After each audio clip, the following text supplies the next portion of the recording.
Fatiha pour tous nos marhoumin, ulamaïdin, mu'minin et mu'minat, en particulier pour un Awha Khan qui est décédé ce jour à Karachi du nom de Sayyid Musayyib Ali Ridwi. Rahimallahu man qara'a surat al-Fatiha.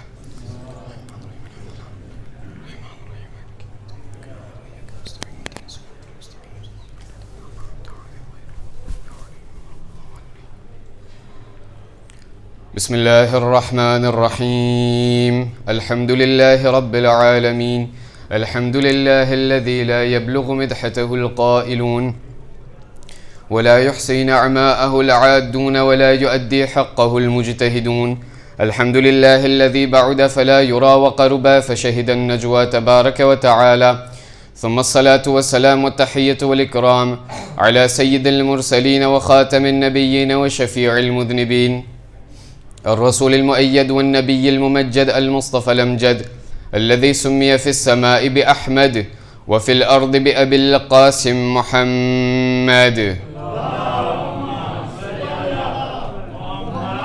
وعلى أهل بيته الطيبين الطاهرين المعصومين الذين أذهب الله عنهم الرجس وطهرهم تطهيرا لا سيما على الإمام المنتظر وحجة الله الثاني عشر ابن العسكري المنتظر ولعنة الله على أعدائهم أجمعين من الآن إلى قيام يوم الدين. أما بعد فإن الله الصادق العليم قال في كتابه الكريم القرآن الحكيم أعوذ بالله من الشيطان الرجيم بسم الله الرحمن الرحيم وما من دابة في الأرض إلا على الله رزقها صدق الله العلي العظيم.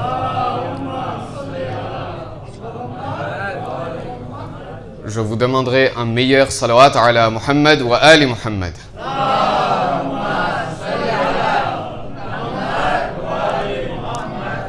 Chers fidèles, chers croyants, assalamu alaikum wa rahmatullahi wa barakatuh. Allah subhanahu wa ta'ala dit dans le Saint-Coran, chapitre 11, verset 6, dans la sourate Hud, verset 6, Bismillah ar-Rahman ar-Rahim, wa ma min dabbatin fil ard illa ala Allah rizquha.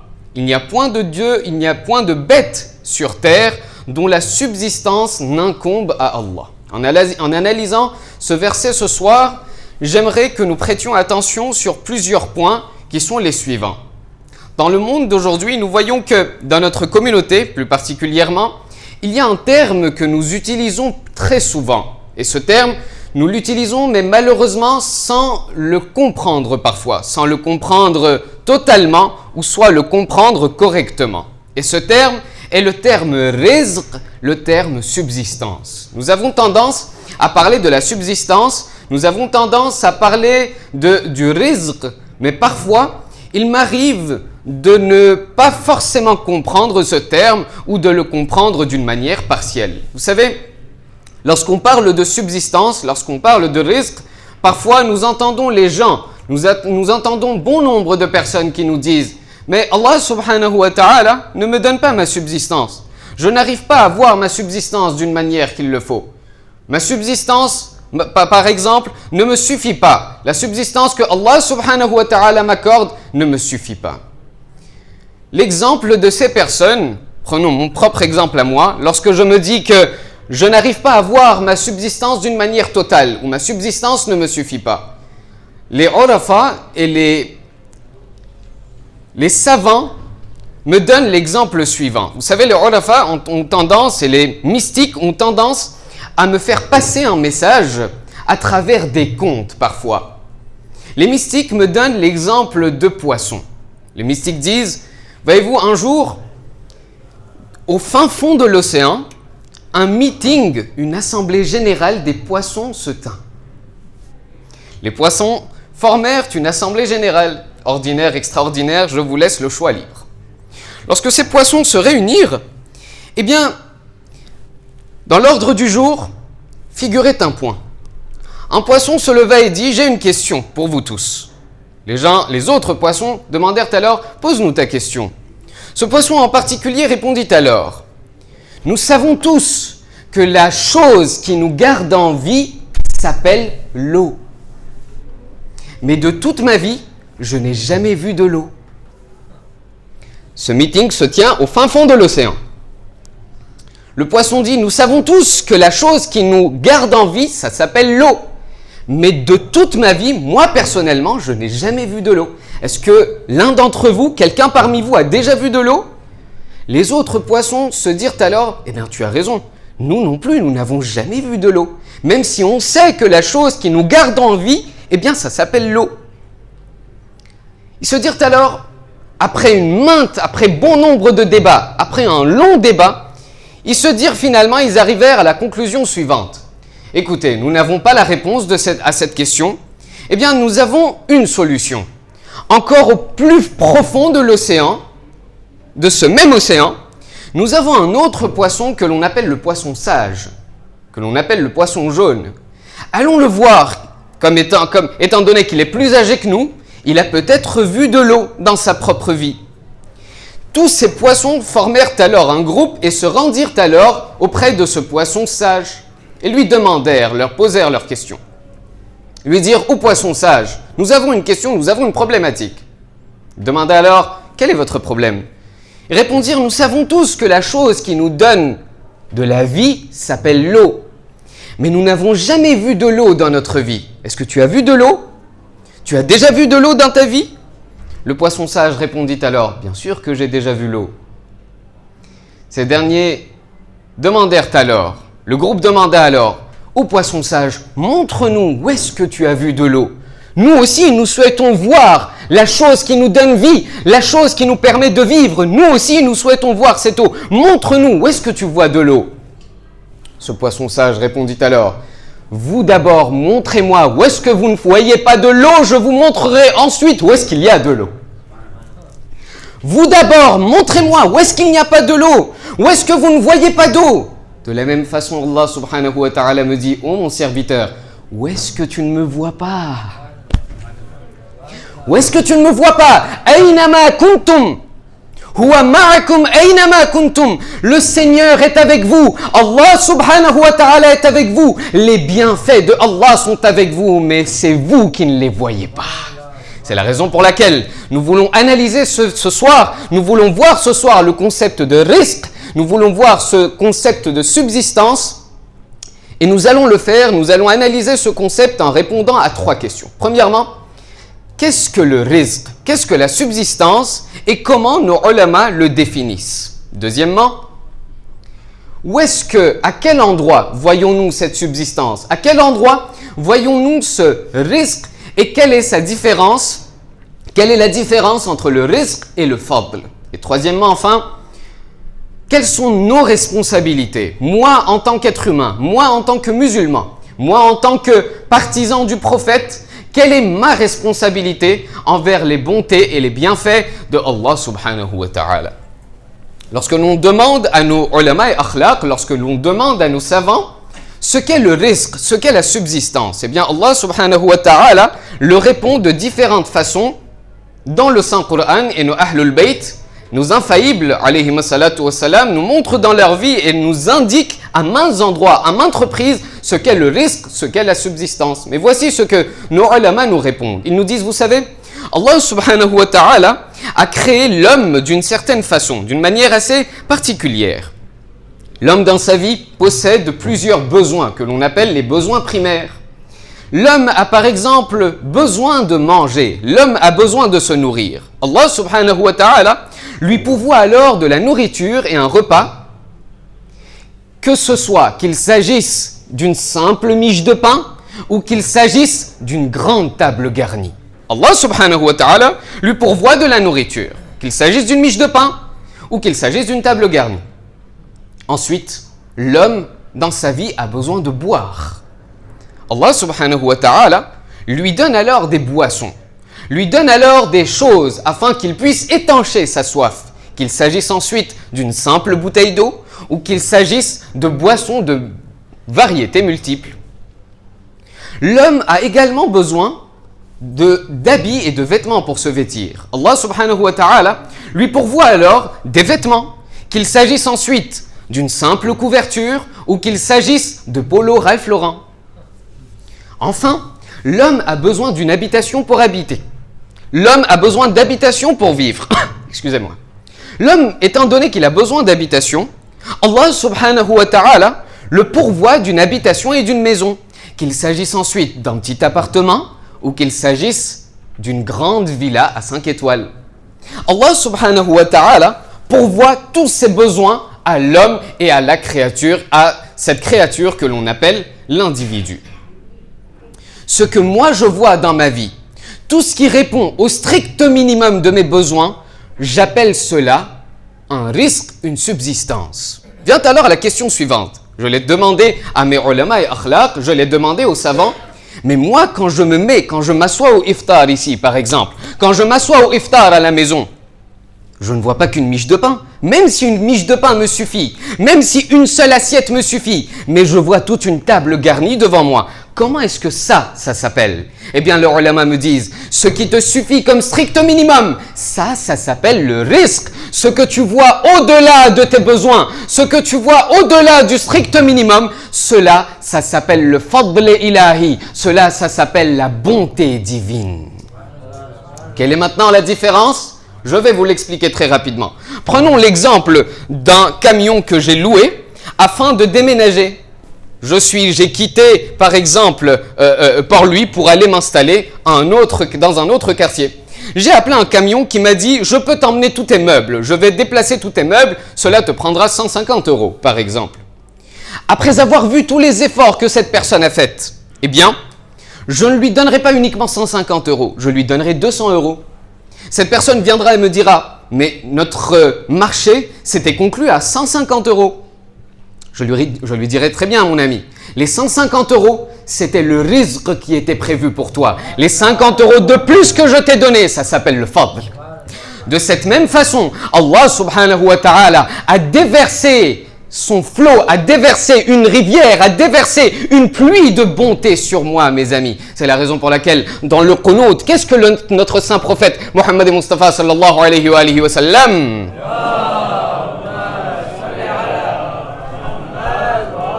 qu'est-ce que mon saint prophète m'apprend? Le saint prophète me dit, oh mon serviteur, ô serviteur de Dieu, dis dans la dua qunut, qu'est-ce que tu dis?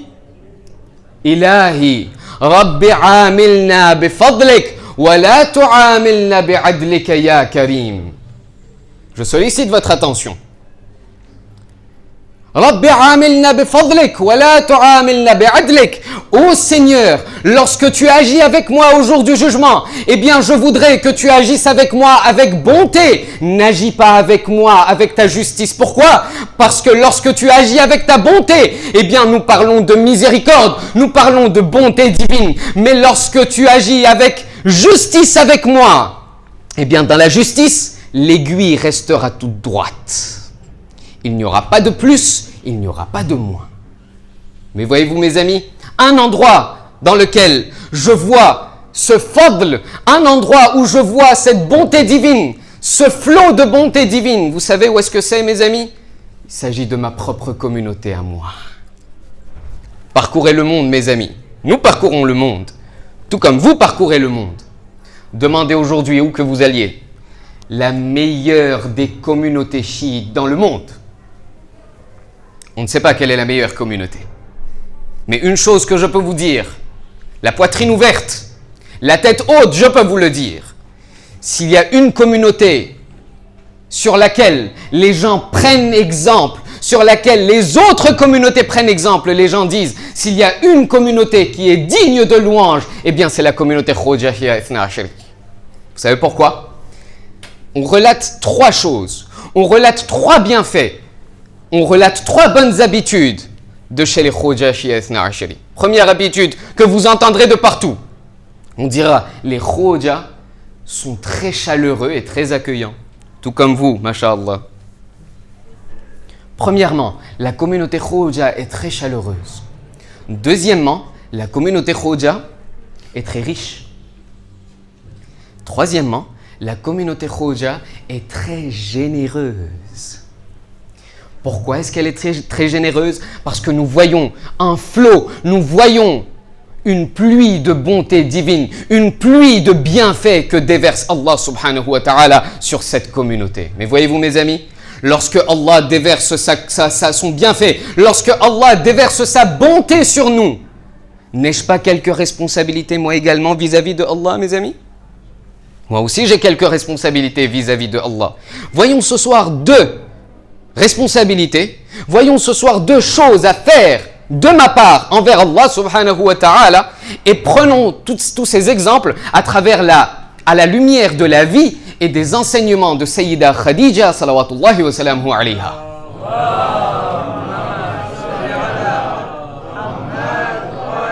La première des choses que Sayyida Khadija m'apprend dans sa vie, et la première responsabilité que nos ulama et nos savants nous disent, vous savez c'est quoi? Sayyida Khadija, les ulama nous disent, à la lumière des riwayat des Ahlul Bayt, les Ahlul Bayt nous disent, lorsque tu vois que Allah subhanahu wa ta'ala déverse sa bonté sur toi et dans ta vie, eh bien ta première responsabilité est que ta poitrine ne se gonfle pas d'orgueil. Combien de gens avons-nous vu dans notre vie, mes amis, lorsqu'ils n'avaient rien, lorsque les poches étaient vides, eh bien la tête était toujours ce que l'on appelle baissée. À peine 2 billets qui rentrent dans la poche, je ne te connais plus, tu ne me connais plus. Notre premier imam, Ali bin Abi Talib, salawatullahi wa salamuhu alayhi.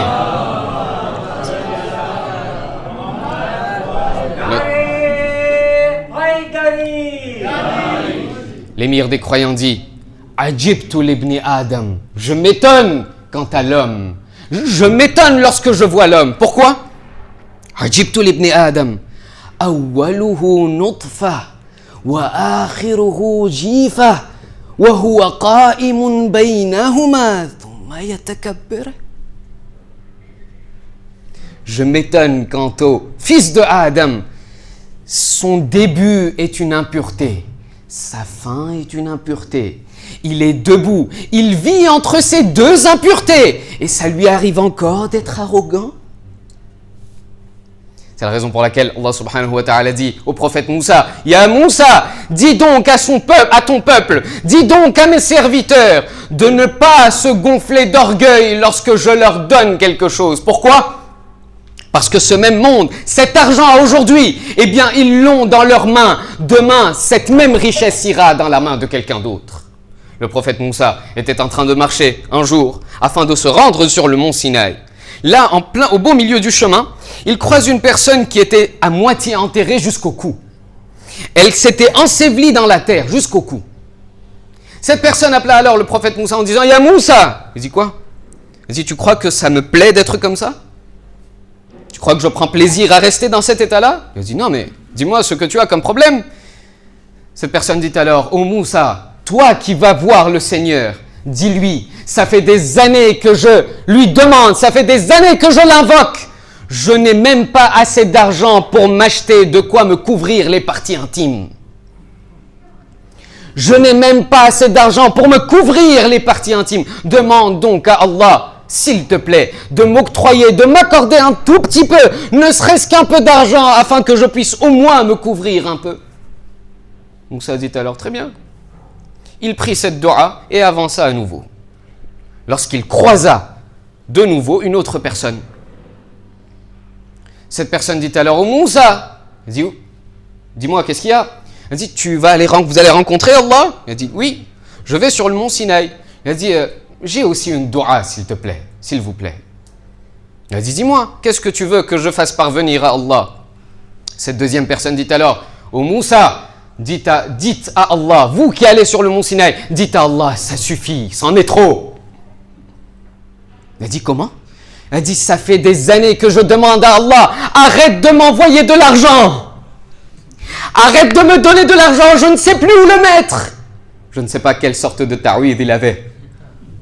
Il lui a dit, oh Moussa, dites à Allah d'arrêter, dites à Allah de stopper ses bienfaits, c'en est trop, je ne sais plus où mettre cet argent. Moussa dit alors, très bien, je vais faire parvenir ton message à Allah. En avançant, Moussa se pose une question dans la tête. Oh Allah, quelle sorte de justice? Quelle est cette justice? Il y en a un qui pleure pour avoir assez d'argent pour se cacher les parties intimes, tu ne lui donnes rien. Il y a une personne qui pleure pour que tu stoppes les bienfaits, mais tu ne le stoppes pas. Il se rendit auprès de Allah et dit, oh Allah, après avoir dit salam alaikum, ça va, quoi de neuf, un petit café, etc., etc., etc. Allah subhanahu wa ta'ala dit alors, Moussa, tu sembles avoir oublié quelques questions. Il a dit, oh Allah, que veux-tu que je te dise? J'étais alors en plein chemin pour me rendre auprès de toi. C'est alors que j'ai rencontré une personne qui était à moitié ensevelie sous terre. J'ai vu une autre personne qui disait, oh Allah, stoppe les bienfaits, mais tu n'arrives pas à les stopper, tu ne le stoppes pas, tu ne stoppes pas des bienfaits. Explique-moi, où est ta justice dans tout ça? Allah subhanahu wa ta'ala dit alors à Moussa, oh Moussa, sur ton chemin du retour, dis à cette personne qui était 6 pieds sous terre, dis-lui, tu mourras, même si tu meurs en me demandant, je ne te donnerai jamais cet argent. Et l'autre personne qui te demandait de stopper, dis-lui, même s'il meurt en me demandant de stopper, plus il va demander de stopper et plus je lui enverrai de l'argent. Moussa demanda alors, oh Allah, mais explique-moi au moins, quelle est cette philosophie? Allah répondit alors, oh Moussa, la toute première personne qui n'a même pas assez d'argent pour se couvrir les parties intimes, autrefois, cette personne était la plus riche de ta région. Cette personne était la plus riche de ta région. Lorsque les gens allaient lui demander, ô personne, ô tel, ô un tel, comment as-tu fait pour avoir tout ça? Donne-nous un tout petit peu à nous également. Fais de la charité. Donne également en aumône aux autres. Cette personne disait alors, cet argent, cette richesse que vous voyez, je l'ai eue grâce à moi-même. C'est moi qui ai fait des efforts pour avoir tout ça. Sous tout ceci, toute cette richesse que vous voyez, eh bien cet argent m'appartient à moi. Ô Moussa, cette personne se vantait autrefois. Cette personne disait aux autres, j'ai tellement d'argent que je pourrais nourrir 7 générations. Ô Moussa, je l'ai dévêtu. J'ai enlevé tous ses habits en lui montrant que tes 7 générations ne verront même pas cet argent. Même toi, tu ne pourras pas en profiter. Laisse tomber tes 7 générations. Même toi, tu ne pourras pas profiter de cet argent. Qui t'a donné l'ordre? Qui t'a autorisé d'être arrogant devant mes autres serviteurs? Moussa dit alors, oh Allah, et l'autre, qu'en est-il de l'autre? Qu'est-ce que tu lui as donné comme ta'wid? Allah dit alors, oh Moussa, dit au deuxième que lorsqu'il était petit, alors qu'il était un nourrisson, son père était en train de mourir. Alors sur son lit de mort, ce père me demanda, ce père m'invoqua et me dit, oh Allah, alors que je suis en train de quitter ce monde, je te donne, je place mes enfants en tant que dépôt auprès de toi. Je place mes enfants auprès de en tant que amana auprès de toi. Oh Moussa, dis-moi toi-même, un serviteur qui m'a laissé une amana, un serviteur qui m'a laissé un dépôt auprès de moi, comment veux-tu que je mange de ce propre dépôt? L'imam me dit, attention, lorsque tu as de la richesse, lorsque Allah subhanahu wa ta'ala déverse ses bienfaits sur toi, attention à ne pas te gonfler la poitrine d'orgueil. J'ai terminé mon temps. Deuxième et dernière chose, dernière responsabilité, je dois sauter un point. Allah subhanahu wa ta'ala me dit, ô mon serviteur, lorsque tu vois que je te donne, je t'accorde de mes bienfaits, eh bien rappelle-toi une chose. Il y a une partie que tu peux garder pour toi parce qu'elle t'appartient. Mais n'oublie pas que dans ce monde, il y a d'autres personnes, il y a des gens qui n'ont même pas de quoi manger. Si je t'ai donné de la richesse, si je t'ai donné un peu de ma richesse à moi, eh bien ton devoir est de nourrir les autres croyants. Ton devoir est de nourrir les autres humains, car n'oublie pas, tu n'es pas le seul à vivre dans ce monde. C'est la raison pour laquelle nos imams nous disent qu'il y a 4 sortes de gens, il y a 4 sortes de personnes dans ce monde. Il y a d'abord ce que l'on appelle les karim. Karim, vous savez ce que c'est? Karim, ce sont des gens qui eux-mêmes ne mangent pas, mais ils nourrissent les autres. Eux ne mangeront pas, mais ils prendront de leur propre richesse et donneront aux autres. C'est la raison pour laquelle, qu'est-ce qu'on dit dans la ziyarat du vendredi lorsqu'on s'adresse à notre 12e imam al-Mahdi Ajjalallah ta'ala farajahu al-sharif?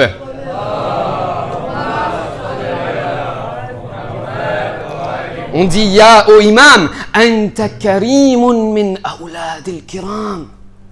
Ô imam, toi aussi tu es un karim et toutes ta génération, en fait non, toute ton ascendance sont des Karim. Eux-mêmes ne mangeaient pas, mais ils nourrissaient les autres. Vous avez dû entendre parler de Hatim al-Ta'i. À l'époque, c'était une personne qui était connue comme étant la plus riche à l'époque. Cette personne avait un palais et avait un mimbar comme celui-ci.